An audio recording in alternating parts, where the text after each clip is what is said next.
Canadian ওয়ার্কারদের জন্য সুখবর।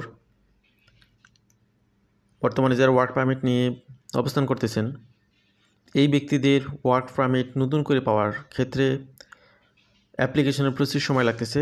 অনেকেই অ্যাপ্লিকেশন করে অধীর আগ্রহে অপেক্ষায় আছেন। এলএমআই প্রসেসে অনেক ডিলে হচ্ছে।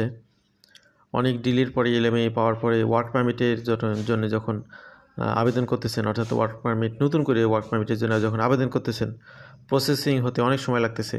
তো একটা এংজাইটি কাজ করতেছিল আপনাদের মধ্যে যে বর্তমানে আপনি যে ওয়ার্কের মধ্যে, যে জবের মধ্যে আছেন, এটি হয়তো আর 5-6 মাসের মধ্যে শেষ হয়ে যাবে, বা আপনি এটি হয়তো আগামী 2 মাসের মধ্যে শেষ করে ফেলবেন। নতুন ওয়ার্ক পারমিটের প্রসেসিং এখনও কমপ্লিট হয়নি। আপনি ইলিগ্যাল স্ট্যাটাসে পড়ে যাওয়ার একটা ভয়ে অবস্থান করতেছেন, কারণ ইলিগ্যাল স্ট্যাটাস নিয়ে একবার কানাডাতে অবস্থান করলে পরবর্তীতে আর কোনো ভিসাই পাওয়ার পসিবিলিটি থাকে না। তো এই ব্ল্যাক লিস্টেড বা যেটাকে বলা হয় যে আপনার আউট অফ স্টে, এই লিস্টের মধ্যে যাতে না পড়তে হয় এবং বিপদের মধ্যে আপনাদেরকে যাতে সহযোগিতা করা যায়, কানাডা গভর্নমেন্ট 27শে মে থেকে একটি টেম্পোরারি পলিসি চালু করেছে।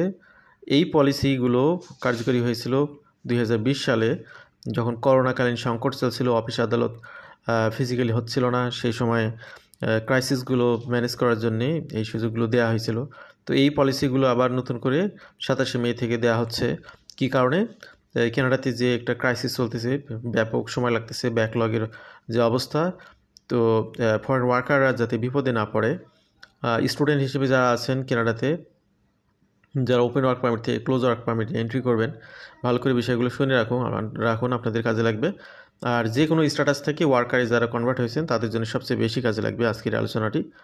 তো আশা করছি পৃথিবীর বিভিন্ন প্রান্ত থেকে এবং কানাডা থেকে যারা শুনছেন আজকের আলোচনা, এই তথ্যগুলো আপনাদের জন্য সহযোগিতাপূর্ণ হবে। ইঙ্গিতে আমি বোঝানোর চেষ্টা করেছি কী হতে যাচ্ছে বা কী শুরু হয়েছে। এবারে বিস্তারিত জানবো।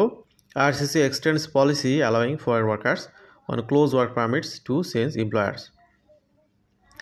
এই সুখবরটা কাদের জন্য? ক্লোজ ওয়ার্ক পারমিট হোল্ডারদের জন্য। ওপেন ওয়ার্ক পারমিট হোল্ডারদের জন্য তো তারা তো অলরেডি স্বাধীন, তারা তাদের ইচ্ছা মতো এমপ্লয়ার চেঞ্জ করতে পারে, জব সুইচ করতে পারে, তাদের জন্য কোনো ধরাবাঁধা নিয়ম নেই। কিন্তু ক্লোজ ওয়ার্ক পারমিট হোল্ডার যারা, ক্লোজ ওয়ার্ক পারমিট কাদেরকে বলা হয়? যারা ইএলএমআই প্রসেসের মাধ্যমে কানাডাতে ওয়ার্ক পারমিটে কনভার্ট হন। সেটা হতে পারে ইনসাইড কানাডা থেকে, হতে পারে আউটসাইড কানাডা থেকে, যেখানে হোক না কেন।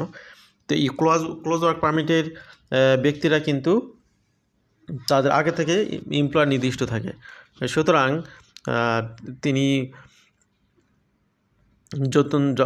যখন কাজে থাকেন তখন তো তার অধীনেই কাজ করেন। আমি আরেকটু উদাহরণ দিই, একটা প্র্যাকটিক্যাল একটা গল্প বলি আপনাদেরকে। ধরুন যে একজন ব্যক্তির নাম আব্দুল করিম, তিনি কানাডাতে অবস্থান করতেছেন, তিনি বাংলাদেশ থেকে